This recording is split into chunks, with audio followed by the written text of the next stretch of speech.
পোষা বিড়াল কিংবা কুকুরের জন্মদিনে কেক কাটা, মোমবাতি জ্বালানো বা গান গাওয়ার দৃশ্য হরহামেশাই দেখা যায়, কিন্তু ঘটা করে কোনো সাপের জন্মদিন পালন করার দৃশ্য নিশ্চয়ই বিরল। তাও আবার যেন তেন সাপ নয়, একেবারে ফনা তোলা বিষধর গোকরো। এবার এমনই এক অদ্ভুত দৃশ্যের ভিডিও ছড়িয়ে পড়েছে সামাজিক যোগাযোগ মাধ্যমে।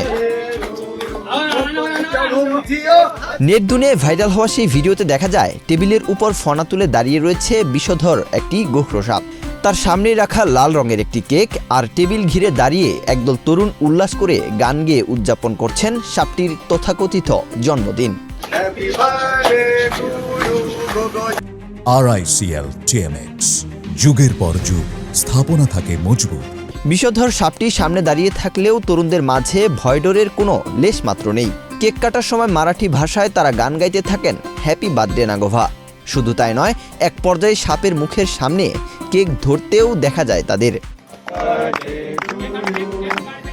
অদ্ভুত ঘটনাটি ভারতের মহারাষ্ট্রের কোঙ্কণ অঞ্চলের। নাগপঞ্চমী উৎসবের সময় সাপটিকে দেখতে পান স্থানীয় কয়েকজন যুবক। হিন্দু ঐতিহ্যে সাপকে দেবতার রূপ হিসেবে পূজা করার প্রচলন থাকায় তাড়িয়ে না দিয়ে মজার ছলেই সামনে কেক রেখে এমন উদযাপনে মেতে ওঠেন তারা।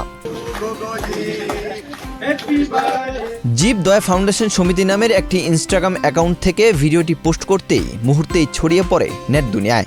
লাখ লাখ ভিউর পাশাপাশি শুরু হয় মজাদার সব মন্তব্য।